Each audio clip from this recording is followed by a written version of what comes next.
فلما أن جاء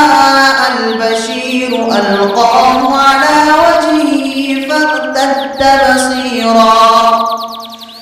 قال ألم أقل لكم إني أعلم من الله ما لا تعلمون قالوا يا أبانا استغفر لنا ذنوبنا